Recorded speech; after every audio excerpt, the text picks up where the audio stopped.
ఓం శ్రీ గురుభ్యో నమః. బ్రహ్మర్షి పితామహ పత్రిజీ సకుండ సకుటుంబ పరివారానికి, అలాగే మహావతార్ ఫౌండేషన్ వ్యవస్థాపకులు రంగరాజు మాస్టర్ గారికి, అలాగే పోస్ట్ వ్యవహరిస్తున్న లలిత మేడం గారికి, అందరికీ కూడా ఆత్మ బంధువులందరికీ కూడా ఆత్మ ప్రణామాలు తెలియజేసుకుంటూ, ఈరోజు ఒక అద్భుతమైన ఒక నిరాడంబర జీవితాన్ని గడిపిన ఒక హిమాలయాల్లో ఒంటరిగా ధ్యానం చేసిన ఒక టిబేటియన్ మాంక్ అయిన ఈ ధ్యానం ద్వారా ఆయన శరీరానికి, మనసుకి, ఆత్మకి ఉన్న అసలు సంబంధాన్ని తెలుసుకున్నారు. ఆయన తన అనుభూతులు పాటల రూపంలో పంచుకున్నారు. అలాగే ఆయన శిష్యులు కూడా ధర్మ ప్రచారం చేశారు. కాబట్టి ఈయన జీవిత చరిత్ర ద్వారా మనం తెలుసుకోవాల్సింది ఏమిటంటే, పాఠాలు ప్రతీకారం వల్ల శాంతి లభించదు. అంటే పాపం చేసిన ఇంక జన్మ వేస్ట్ అనుకునే వారికి అద్భుతమైన అవకాశం ఆయన జీవిత సాధన ద్వారా తెలియజేసింది ఏమంటే, పాపం చేసినా సరే మార్పు సాధ్యమేనని. ఎలాగా నిజమైన మార్గాన్ని ఎప్పుడైనా సరే ఎంచుకొని మనం మారవచ్చు. అలాగే తపస్సు, అలాగే గురువు పట్ల విశ్వాసం ఉంటే మోక్షం మనకి సాధ్యమే అని తెలియపరిచారండి. అలాగే ధర్మాన్ని పాటించడం ద్వారా లోకానికి వెలుగు అందించవచ్చు అని చెప్పారు. ఇదే గ్రేట్ టిబేటియన్ మాంక్ అయిన మిలారెపా గారి జీవిత చరిత్ర. ఆయన జీవిత చరిత్ర చదువుతున్నప్పుడు కానీ విన్నప్పుడు కానీ మనకి ఎంతో తెలియని గూస్ బంప్స్ లా వస్తూ ఉంటాయి ఆయన మాట వినగానే మనకి. ఎందుకంటే ఆయన అంత అద్భుతమైన ధ్యాన సాధన చేశారు. ఎన్నో అనుభూతులు మనకి అందించారు. ఆయన మనకి మహాయోగి. ఆయన గురించి కొన్ని మాటల్లో నాకు తెలిసినంత వరకు చెప్పగలుగుతానండి. అయితే నా పేరు సుజిత, నేను అమలాపురం నుంచి మాట్లాడుతున్నాను. ఈ మహాయోగి మిలారెపా అనే ఆయన టిబెట్కి చెందిన ఒక గొప్ప తాంత్రికుడిని యొక్క మంచి అద్భుతమైన జీవిత చరిత్ర మరియు కథగా మనకి మలయపరచడం జరిగింది.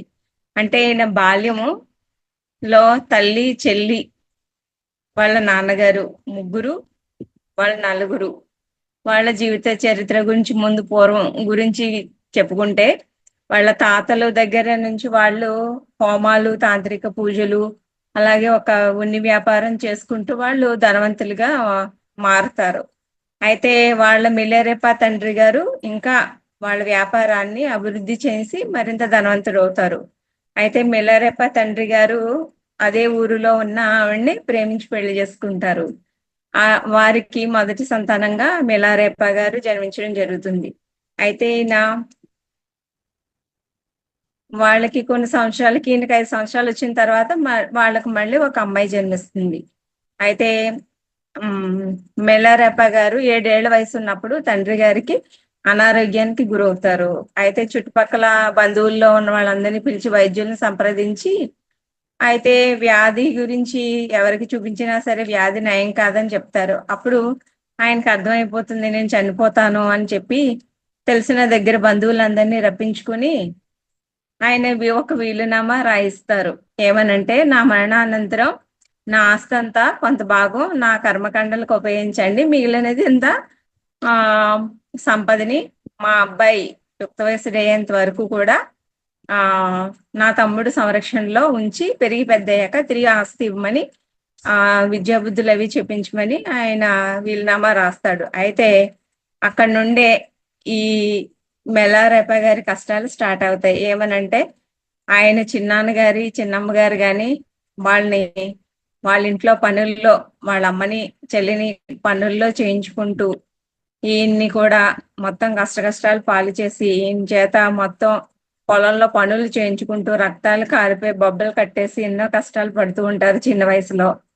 అయినా సరే వాళ్ళకి కనీస ఆహారం సరిగా పెట్టరు. వాళ్ళు చాలా పాచిపోయిన ఆహారం పెట్టడం, చాలా కష్టాలు పాలు చేస్తూ ఉంటారు. అయితే ఇలాగా జరుగుతున్న తరుణంలో మిలారెపా గారికి 15 సంవత్సరాలు 15 years వచ్చిన తర్వాత మిలారెపా గారి తల్లి వాళ్ళకి ఉన్న చిన్న పొలంలో వేసిన బార్లీ పంట వేసి ఆ వచ్చిన డబ్బుతో ఆ ఊర్లో ప్రజలందరినీ పిలిచి ఒక విందు ఏర్పాటు చేస్తారు. దాని విందు యొక్క ముఖ్య ఉద్దేశం ఏమిటంటే ఊరి ప్రజలందరి మధ్య తమ ఆస్తి ఆ కావాలి మాకు, అలాగే మెలారేప చిన్నాన్న గారిని వాళ్ళందరి సమక్షంలో అడగడం ఆవిడ ఉద్దేశం. అయితే ఆయనకి చాలా పట్టరానికి కోపం వచ్చేసి వాళ్ళ చిన్నాన్న గారికి, ఇంకెక్కడ ఉంది మీ ఆస్తి, ఇన్ని సంవత్సరాలు మిమ్మల్ని పోషించడానికే సరిపోయింది, ఏమీ లేదు, ఆస్తి లేదు, ఏమీ లేదు అని మీరే ఇప్పుడు విందు పార్టీ చేశారు కాబట్టి మీకే బోల్డంత ఆస్తి ఉంది కదా, మీరే ధనవంతులని కోపంతో బాగా ఊగిపోతూ ఉంటారు ఆయన.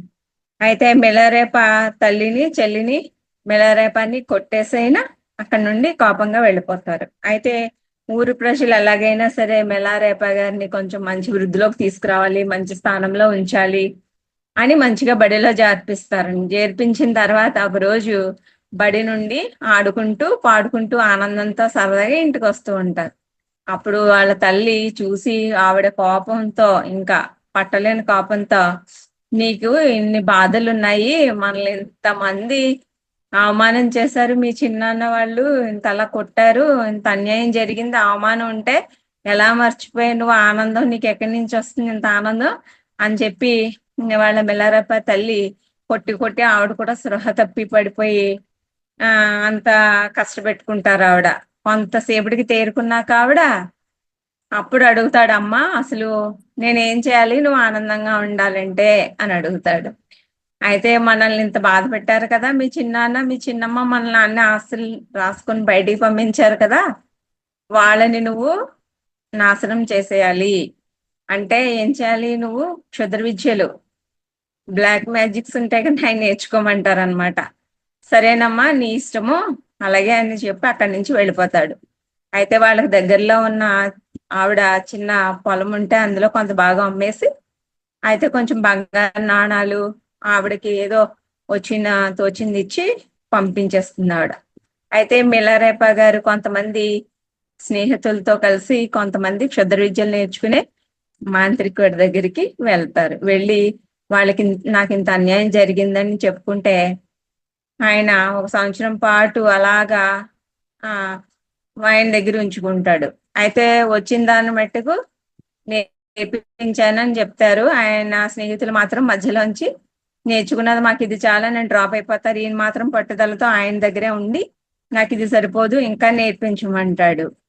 అయితే ఆ మాంత్రిక గురువు గారు ఏమంటారంటే, ఒకవేళ నీకు జరిగిన అన్యాయం నిజమైతే గనక నేర్పిస్తాను అని చెప్పి ఆ మాంత్రిక గురువు గారు ఒక శిష్యుణ్ణి, నమ్మకస్తుడైన ఆయనలో ఉన్న ఒక శిష్యుని అసలు మెలారేప గారి ఇంటి దగ్గరికి వెళ్ళి జరిగింది విచారించి ఇది నిజమా కాదా తెలుసుకురా అని పంపిస్తే, అప్పుడు ఆ శిష్యుడు వెళ్ళి అవునండి నిజమే, మెలారేప గారి ఇలా జరిగింది, అన్యాయం జరిగింది అని చెప్పి ఆయన సాక్ష్యం ఇస్తే, అప్పుడు ఆయన ఈ ఒక 7 రోజుల పాటు ఏకాంతంగా ఒక సాధన ఉపాసన ఇచ్చి 7 రోజుల గుహలో సాధన చేసుకుంటూ ఉంటే, ఆ 7 రోజులు తిండి నిద్ర లేకుండా సాధనే చేస్తూ ఉండగా ఆయనకి కఠోర సాధన చేయగా ఇప్పుడు ప్రయోగించవచ్చు నువ్వు వెళ్ళి ఈ సాధన ద్వారా అని చెప్తే, అప్పుడు సరే అని చెప్పి వెళతాడండి. మళ్ళీ వాళ్ళ ఊరు వెళ్ళిన తర్వాత అక్కడ వాళ్ళ చిన్నాన్నగారు అబ్బాయికి పెళ్లి జరగబోతూ ఉంటుంది,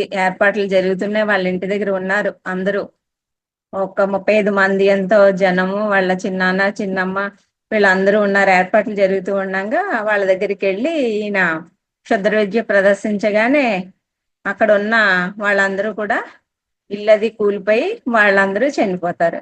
అయితే ఇదంతా కూడా వాళ్ళకి అర్థమైపోయింది, ఈ క్షుద్ర పూజలు మేలారేప నేర్చుకుంటున్నాడని తెలిసిన విషయం తెలిసిపోయింది. అంతే, మేలారేప క్షుద్ర పూజలు చేస్తున్నాడు, అయితే వీడిని చంపేయాలి అని చెప్పి వాళ్ళే చంపడానికి వాళ్ళ చిన్నాన్న ఊరి ప్రజలను తీసుకొని అడిగించుకొని వెళ్తాడు. వెళితే అప్పుడు వాళ్ళ అసలు మెలారేప వాళ్ళ అమ్మని చంపేయాలి అంతా అని చెప్పి వెళుతూ ఉండగా అప్పుడు వాళ్ళమ్మ, అప్పుడు ఊరి ప్రజలందరూ కూడా వీళ్ళ అమ్మని కాదు, వీళ్ళ అమ్మని చంపితే ఊరుకుంటాడా, మెలారేప వచ్చి క్షుద్ర విద్యలు నేర్చుకున్నాడు మనల్ని అందరినీ చంపేస్తాడు అని చెప్పి అడ్డుకుని అంటాడనమాట. అయితే అప్పుడే ఊర్లోకి ఒక నేపాల్ నుంచి ఒక యాచకుడు వస్తున్న ఒక ఆయన ఇంటికి భిక్ష కోసం వస్తాడు. ఈలోగా మేలేరప్ప తల్లి వాళ్ళ ఇంట్లో కులదేవత ముందు ఒక దీపం వెలిగించుకొని, అసలు ఈ దీపం 24 గంటల పాటు వెలిగితే ఆ ఇంట్లో ఈయనకి ఈ విషయం చెప్పొచ్చు, యాచకుడి ద్వారా మనం ఆ సమాచారం పంపొచ్చు మెలారప్పకి. ఏం నమ్మకస్తుడా కాదా అని తెలియడం కోసం 24 గంటలు ఈ దీపం వెలిగితే గనక ఈయనకి చెప్పొచ్చు అన్న ఉద్దేశంతో ఆవిడ దీపం వెలిగిస్తుంది. 24 గంటలు వెలిగిన పక్షంలో ఆవిడ ఆ యాచకుడికి కొంత ధనం ఇచ్చి, కొంత భిక్ష ఇచ్చి, ఒక వార్త మా కొడుకు చేరవలసిందిగా కోరి ఆవిడ సుదీర్ఘ ప్రయాణం తర్వాత ఈ మెలారేపాకి ఒక వర్తమానం ఇస్తుంది అనమాట. ఇలా చెప్పండి అని, నువ్వు చేసిన పని నేను సంతోషిస్తున్నాను, కానీ మీ చిన్నాన్న చిన్నమ్మ ఇంకా చనిపోలేదు. వాళ్ళు నువ్వు మరింత క్షుద్ర విద్యలు నేర్చుకొని నువ్వు వాళ్ళని హింసించాలి. ఎందుకంటే పాపం వాళ్ళని ఎంత కష్టపెట్టారు, వాళ్ళ ఆస్తులు లాక్కున్నారు, ఎన్నో బాధలు పెట్టారు, తిండి పెట్టలేదు, పైగా కొట్టారు. ఎంతో ధర్మబద్ధంగా ఉన్నా సరే వాళ్ళని హింసలు పెట్టారు. పాపం ఆవిడ అదే హింసతో కొడుకుకి ఆ పగ నేర్పించింది ఆవిడ. అయితే సరే అని చెప్పి మరింత విద్య నేర్చుకోమని చెప్తుంది ఆవిడ. సరే ఆ గురువు గారు మళ్ళీ నాకు క్షుద్ర విద్యల్లో ఇంకా బాగా ప్రావీణ్యం నేర్పించమని చెప్తే, అప్పుడు ఆ గురువు గారు ఏం చేస్తారంటే ఇంకొక గురువు గారి దగ్గరికి పంపించి, ఆ గురువు గారి దగ్గర మళ్ళీ ఒక 7 రోజుల పాటు ఈ వడగండ్ల వానను కురిపించే దానికి సంబంధించిన ఉపాసన దీక్ష ఇస్తారు.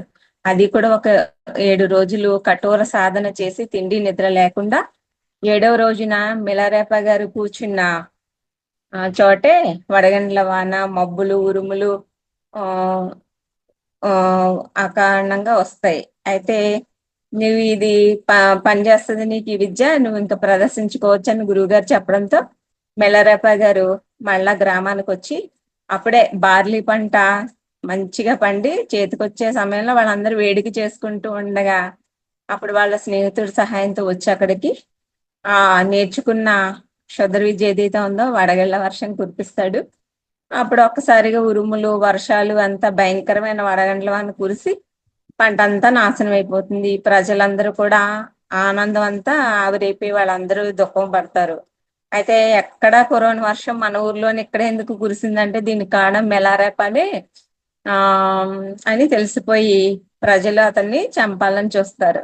అయితే ఒక గుహలో ఉన్నాడని తెలిసిన వెంటనే అక్కడికి వెళ్తే అక్కడ తన స్నేహితుడు హెల్ప్ చేసి తనని తప్పించి కొంచెం మాయ చేసి అతను రక్షిస్తాడు. అయితే చివరాఖరికి వెళుతూ వెళుతూ గురువు గారి దగ్గరికి వెళుతూ కూడా అప్పుడు అనుకుంటాడు, అసలు కేవలం నా సంతోషం కోసం, నా ఆనందం, మా అమ్మని ఆనందపరచాలనే కదా నేను ఇంతమంది ప్రాణాలు తీశాను, ఇంతకి ఇంత ఆస్తి నష్టం చేశాను కదా, దీనివల్ల అనంతమైన పాపాన్ని నేను కూడగట్టుకుంటున్నాను. అయితే దీనికి ఎప్పుడైనా సరే ఈ పాపాన్ని తొలగించాలంటే ఏం చేయాలి మరి? ధర్మాన్ని ఆశ్రయించాలి, అంటే ధర్మోపదేశం పొందాలి నేను అన్నమాట. క్షుద్ర విద్యల గురువు దగ్గరికి వెళతాడు. అలా ఆ గురువు గారికి నేను ఇంత బాధ పెట్టానండి, ఇంత పాపాన్ని చేశాను, రేపొద్దున మరుజన్మలో నేను నరకానికి వెళ్ళిపోతాను కదా అని చెప్పి, ఇది నేను ఎప్పుడు తొలగించుకుంటాను, ఇంత పాపం చేశానని ఏడుస్తాడు. ఆయన ఎంతో వ్యధ చెందగా అప్పుడు ఆయన కూడా 2 రోజులు అయిన తర్వాత ఆయన కూడా గురువు గారు చాలా పశ్చాత్తాపడి, సరే నేను నా కుటుంబాన్ని నువ్వు పోషించు, నేను వెళ్ళి ధర్మోపదేశం పొందడానికి గురువుని వెతుక్కుని వెళ్తాను, లేదా నువ్వైనా నా కుటుంబాన్ని పోషించు, మరి నేనైనా సరే నువ్వైనా ధర్మోపదేశం పొంది రావచ్చు అని చెప్తాడు ఆయన. సరే ఇలాగా వెళ్తూ వెళ్తూ వెళ్తూ ఉండగా అప్పుడు అన్వేషణ గురువు కోసం అన్వేషిస్తూ ఉండగా అప్పుడు ఒక చోట ఒక అతను ఈ పొలం పండిస్తూ కనిపిస్తాడు అనమాట. అయితే అతను అన్వేషణలో ఇతను తారసపడతాడు. ఇతను ఏం చేస్తూ ఉంటాడంటే ఒక ఊర్లోని పొలమేరలోని ఒక పొలాన్ని దున్నుతూ కనబడతాడు. ఇక్కడ ఒక పిల్లాడు కూడా ఉంటాడు. అయితే ఇతను సరే ఇక్కడ ఒక గురువు గారు ఉన్నారు కదా, ఆయన మీకు తెలుసా అని అడిగితే ఈ మిగతా పొలం కూడా నువ్వు దున్నేసే, అప్పుడు నీకు చెప్తాను అనేసి అంటాడు. చెప్పకుండా వెళ్ళిపోతాడు ఇంటికి. అప్పుడు ఒకడున్న కుర్రవాడు ఏం చేస్తాడు, ఇదంతా పని అంతా అయిన తర్వాత దున్నేసిన తర్వాత అప్పుడు ఇంటికి తీసుకెళ్తే ఈయన మా అప్పగారు అని, గురువు గారు అని తెలిసి, అప్పుడు ఆయన సరే నేనే మా అప్పని, అయితే నీకేం కావాలో అని అడిగితే ఆయనకు ఆల్రెడీ తెలుసు ఇవంతా జరిగే విషయాలు, జరగబోయే విషయాలు అన్ని కూడా ఆయనకి తెలుసు. ఎందుకంటే వీళ్ళకి ధ్యానంలో ఉన్నప్పుడు, సాధనలో ఉన్నప్పుడు వీళ్ళకి కొన్ని రకాలైన దేవతానుగ్రహం కలిగి వాళ్ళకు ముందుగానే వీళ్ళకి ఎంత జరగబోయేది జరిగేది అన్ని తెలిసి పరీక్షలు పెడుతూ ఉంటారు. కాబట్టి ఈయనకి తెలుసు, కానీ తెలియనట్టుగానే యాక్టింగ్ చేస్తూ ఉంటారు.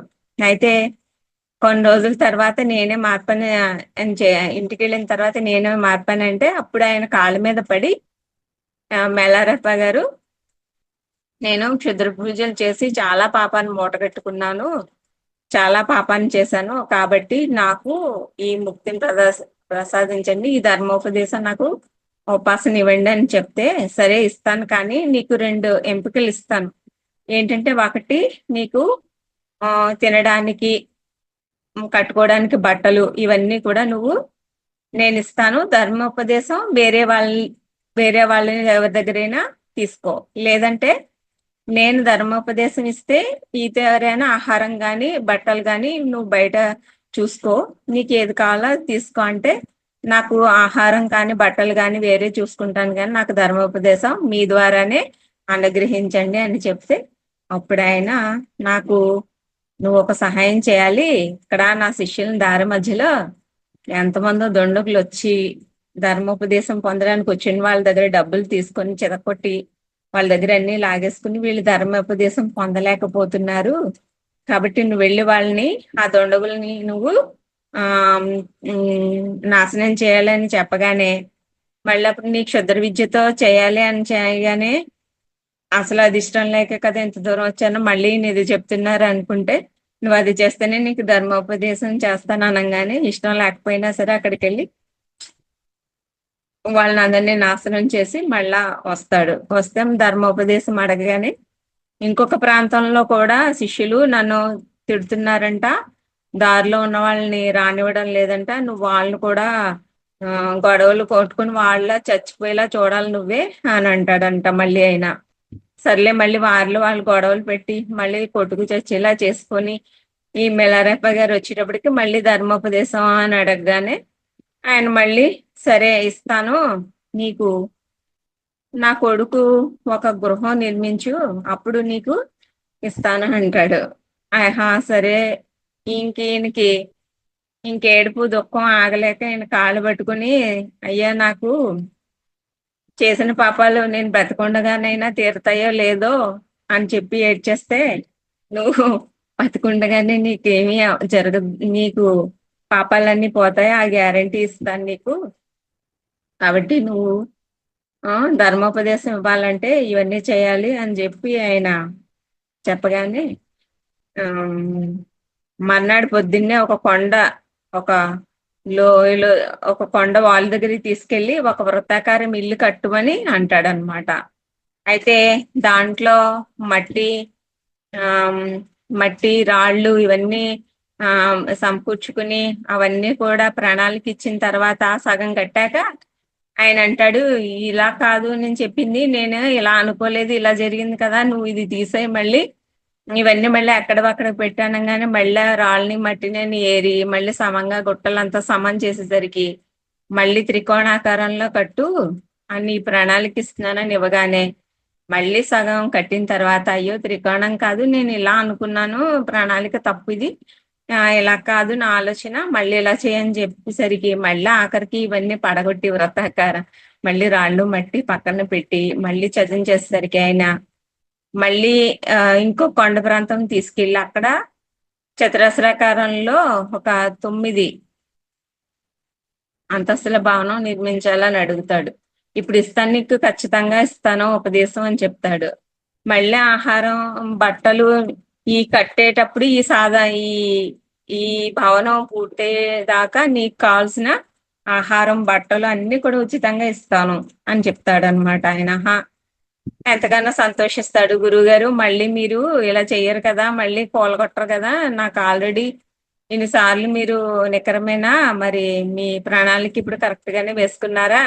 ఇన్నాళ్ళు మీరు ఎవరిని సాక్ష్యం పెట్టలేదు కాబట్టి ఇప్పుడు మార్ఫా భార్యని సాక్ష్యంగా పెడతారు ఆవిడని. అంటే ఇంకా కూలగొట్టను. ఇంక మళ్ళీ కూలగొట్టనన్ను అని చెప్పడానికి కోసం. అయితే మళ్ళీ ఆయన శిష్యులందరూ కూడా ఈ 9 అంతస్తుల భవనం మొదలుపెట్టేటప్పటికి మహాత్మా గారి ముగ్గురు శిష్యులు ఒక పెద్ద బండని ఏ తు మోసుకొనొచ్చి ఆయన మిలారెప్ప గారికిచ్చి, "ఈ బండ గురువుగారు పూజ చేసుకోవడానికి బావుంటుంది. ఈ బండ ఇక్కడ పెట్టి అడుగు భాగంలో మొదలుపెట్టామంటే చాలా బావుంటుందని" జెప్తారు. అయ్యో! అని చెప్పి ఈ బండ అడుగు భాగంలో పెట్టి ఇంటిని మొత్తం నిర్మించిన తర్వాత గురువుగారు మళ్ళీ మధ్యలో వచ్చి చూస్తారు. "ఏంటిది ఇలాగ చేసావు? ఏంటి బండ ఎవరు తెమ్మన్నారు?" మీరే కదండీ శిష్యులు ఇచ్చారంటే, నేను శిష్యులకి చెప్పానా? నీకేమన్నా సాక్ష్యం ఉందా దానికి? అని మళ్ళీ ఆయన కోపగిస్తారు. అదేంటండి మళ్ళీ ఇంక ఈళ్ళు కూలగొట్టనన్నారు. హ్మ్. అమ్మగారిని కూడా సాక్ష్యం పెట్టారు కదా! అంటే అక్కడేమన్నా ఈ బండను ఎందుకు తెచ్చావు మరి తీసుకెళ్ళి మళ్ళీ అది అక్కడే పెట్టు. ఆళ్ళేమన్నా నీకు పనివాళ్ళా నీకు ఆ శిష్యులు? అని చెప్పి మళ్ళీ ముగ్గురు మోసే బండని ఒక్కరే మళ్ళీ వెళ్తారు.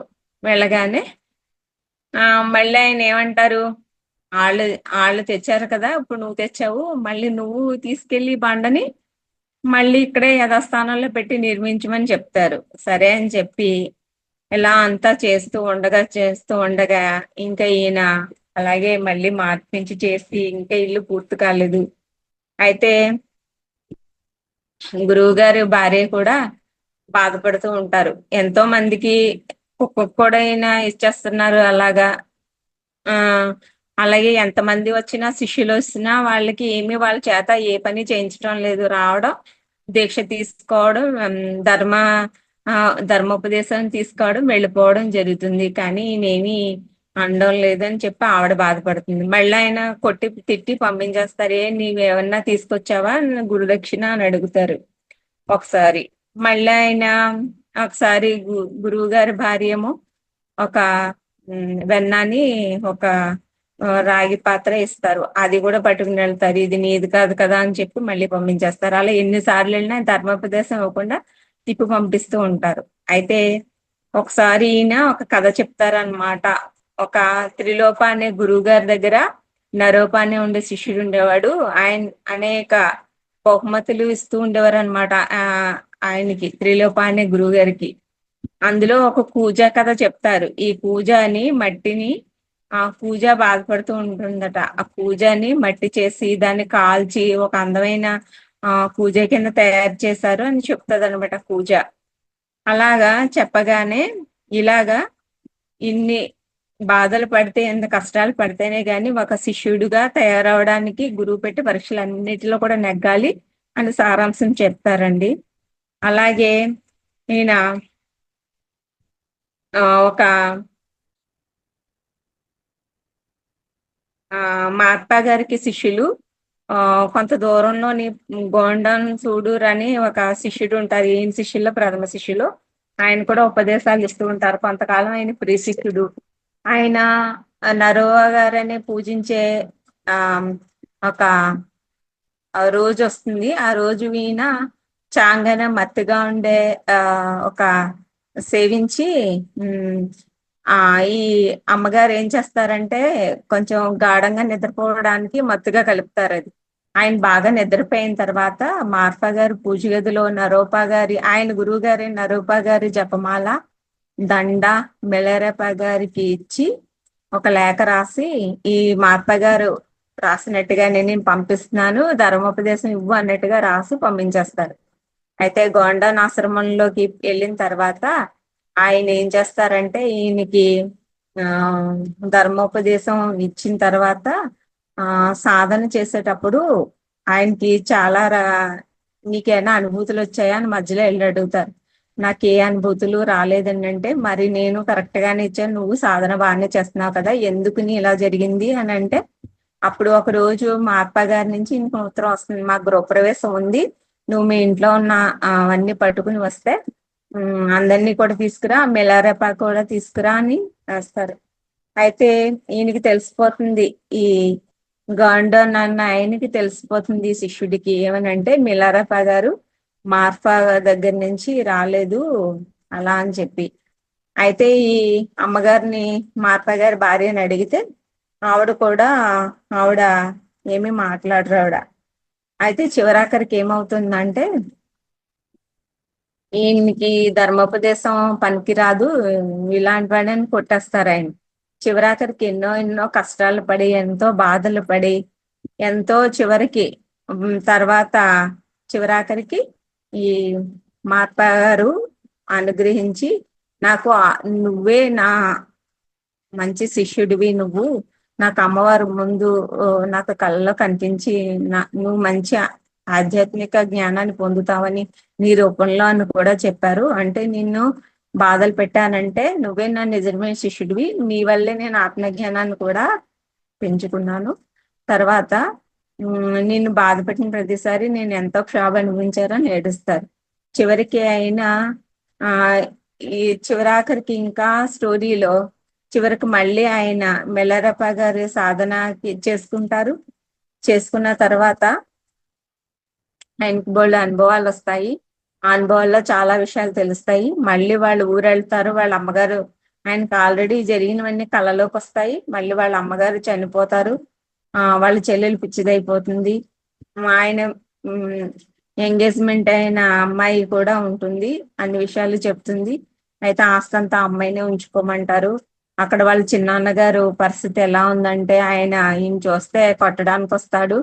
వాళ్ళ చిన్నమ్మగారు కుక్కల్ని పంపుతుంది. చాలా రకాలైన బాధలు పడతారు. మళ్ళా ఎన్నిటికీ కూడా చివరాఖరికి సందేశం ఏమిచ్చారంటే ఆయన ఒక చివరికి సృష్టించిపోయి ఆయన తర్వాత చివరి సందేశంలో ఆయన ఎన్ని రూపాయలైనా మారగలిగే శక్తి వచ్చింది ఆయనకి. తర్వాత భూమి ఆకాశం నీరు నిప్పు అన్నిటిలో ఉండేంత శక్తి వచ్చింది. అలాగే అందరికి కూడా ఆయన చివరి సందేశం ఏమిచ్చారంటే దయచేసి ధ్యానం చేయండి, అంతర్ముఖ ప్రయాణం చేయండి, అలాగే మీరు ధ్యానం మీద నమ్మకం ఉంచుకోండి, మీరు జ్ఞానోదయం పొందుతారని చెప్పడం జరిగింది.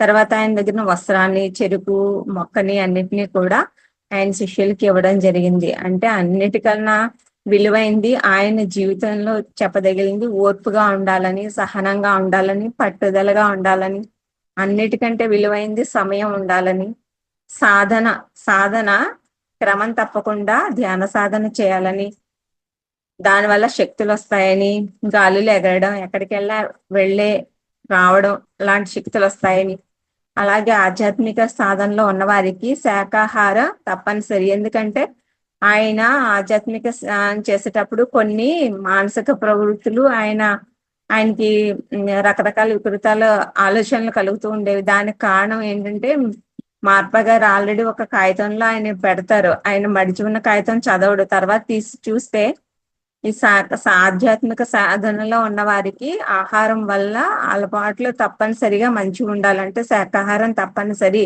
ఎలాంటి పెడితే ఆహారం తీసుకోకూడదని రాసి ఉంటుంది. అలాగే ఎలాంటి ఆహారం తీసుకుంటామో అలాంటి ఆలోచనలు ఉంటాయని, అలాగే ఇంకా క్షమాగుణం కలిగి ఉండాలని, తప్పు చేసిన వారిని కూడా మనం క్షమించాలి. చూడండి వాళ్ళ చిన్నమ్మ వాళ్ళ చిన్నాన్న ఎంత బాధలు పెట్టారు, అయినా సరే ఆయన క్షమించగలిగారు. అలాగే బుద్ధత్వాన్ని పొందాలంటే ఒక జన్మలోనే మనం తొలగించుకోవచ్చు. శ్రద్ధ, శాకాహారం కలిగి ఉండాలి, అలాగే క్రమంగా ధ్యానం చేయాలి, అలాగే క్షమాగుణం కలిగి ఉండాలి. ఇవన్నీ కలిగింది బుద్ధత్వాన్ని కలిగి ఉండాలని మనకి సంక్షిప్తంగా తెలియజేయడం జరిగింది. అయితే తపస్సు చేయడం వల్ల నిరాడంబర జీవితాన్ని గడపగలుగుతాం. అలాగే ప్రతీకారం వల్ల మనం ఏమీ శాంతి లభించదు. అలాగే పాపం చేసినా మనం మార్పు సాధించవచ్చు. నిజమైన మార్గాన్ని మనం ఎప్పుడైనా సరే ఎంచుకోవచ్చు. అలాగే తపస్సు, గురువు పట్ల విశ్వాసం ఉండే మోక్షం సాధించవచ్చు. అలాగే ధర్మాన్ని పాటించడం ద్వారా లోకానికి వెలుగును మనం అందించవచ్చు అని నేను ద్వారా తెలుసుకోగలుగుతున్నాను. అయితే క్షమించాలి, చాలా సంక్షిప్తంగా చెప్పడం జరిగింది. నాకు ఈ అవకాశం ఇచ్చిన అందరికీ కూడా చాలా ధన్యవాదాలు తెలియజేసుకుంటున్నాను. థ్యాంక్ యూ అండి. Thank you all.